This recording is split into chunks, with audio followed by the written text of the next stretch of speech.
ইস, শ্রাবণের দেখা নেই, নাম রেখেছে শ্রাবণী মেলা। তাও আবার হয়ে গেল দেখতে দেখতে 3টে বছর, মানে 3 নম্বর জন্মদিন চলছে এই শ্রাবণী মেলার, কিন্তু বৃষ্টির দেখা কোথাও নেই। আর তারপরে দেখো না, আজকে কি না উদ্বোধন হওয়ার কথা, সেখানে কাজই কমপ্লিট হয়নি। আর আমরাও কিন্তু ফাঁকতালে চলে এসেছি, কারণ আজকে টিকিট লাগছে না, সবাই কিন্তু সেই উদ্দেশ্যেই এসেছে। ঘুরে ঘুরে দেখে নিলাম ফাঁকা ফাঁকা শ্রাবণী মেলা, কারণ দোকানপাট বসেনি, দোলনা চলছে না, কি চলছে কিছুই চলছে না। যাই হোক, তবুও ঘুরে দেখলাম চারপাশটা বেশ ভালোই সাজানো হচ্ছে।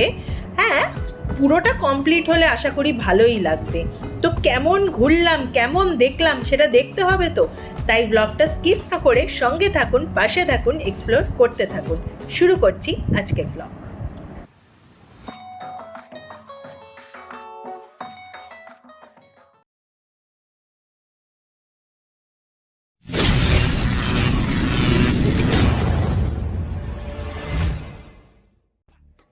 শ্রাবণ মাসেই শুরু হয়ে গেছে শ্রাবণী মেলা, আর আমি তোমাদের বন্ধু রিয়া চলে এসেছি সেই মেলার ব্লগ নিয়ে।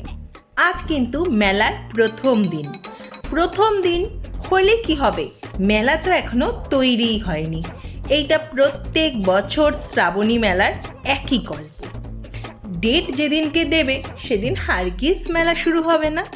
তবুও চলো ভিতরটা দেখে নিই, কারণ আজকে টিকিট লাগবে না, একদম ফ্রিতে ঘুরে নিই আর দেখে নিই শ্রাবণী মেলার ফার্স্ট লুকটা।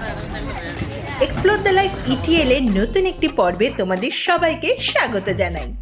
আমি চলে এসেছি নতুন একটি ব্লগ নিয়ে, তাই সঙ্গে থাকো, পাশে থাকো, এক্সপ্লোর করতে থাকো।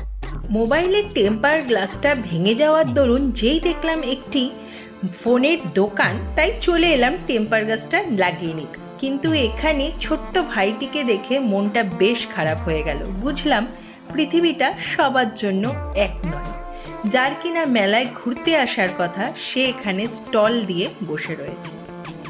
যাই হোক, চলে গেলাম তারপরে একটি আচারের দোকানে।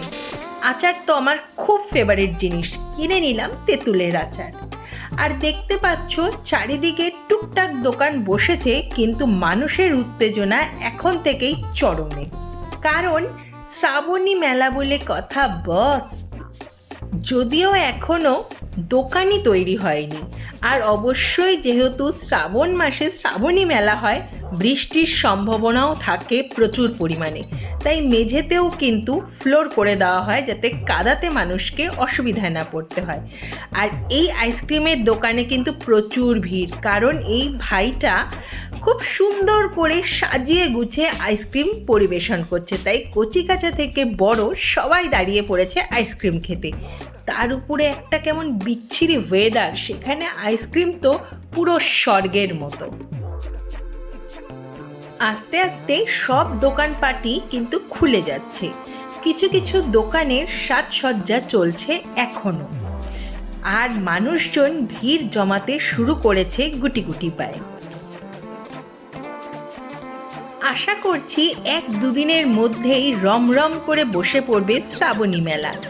আর আলিপুর দুয়ারবাসী তো এই মেলার জন্য অপেক্ষাই করে থাকে, কবে শ্রাবণী মেলা আসবে আর তারা ভিড় জমাবে মেলাতে। তাই দেখছো না, আজ দোকান ওপেন হোক না হোক, মানুষের কিন্তু অভাব নেই। তারাও চারপাশ ঘুরে ঘুরে দেখে নেওয়ার জন্য অবশ্যই চলে এসেছে। যে কোনো জিনিস 20 টাকা বা 30 টাকা, এই সবটা যদি আমরা না দেখতে পাই তাহলে কিন্তু মনে হয় না যেন মেলাতে এসেছি। আর কোথাও ভিড় থাক না থাক, এই লটারির দোকানে অবশ্যই ভিড় থাকবে, কারণ মানুষজন গিফট পেতে বড়ই ভালোবাসে। সে অন্য কেউ কাউকে গিফট করুক বা লটারি কেটে কিছু জিতে যাক। আর দেখতেই পাচ্ছ দোলনাও চলছে টুকটাক করে। আজ কিন্তু দোলনাতেও সেরমভাবে ভিড় নেই, প্রায় ফাঁকাই পড়ে রয়েছে সবকটি দোলনা। তাহলে বন্ধুরা, আজকের ব্লগটা তোমাদের কেমন লাগলো বলতে পারো। শ্রাবণী মেলার ফার্স্ট লুক তোমাদের কেমন লাগলো? ভালো লাগলে লাইক, কমেন্ট, শেয়ার করো, সাবস্ক্রাইব করো আমাদের চ্যানেল এক্সপ্লোর দ্য লাইফ ইটিএলকে। আমি তোমাদের বন্ধু রিয়া, সঙ্গে আছে বন্ধু সঞ্জীব। আর বেল বাটনটা প্রেস করে দিও পরবর্তী ভ্লগের নোটিফিকেশন ঝটপট পাওয়ার জন্য। তাহলে তাহলে আজকে এই পর্যন্ত, দেখা হবে পরবর্তী ভ্লগে। ততক্ষণের জন্য টাটা, গুড নাইট। দেখা হচ্ছে পরবর্তী ভ্লগে। সঙ্গে থাকো, পাশে থাকো, এক্সপ্লোর করতে থাকো।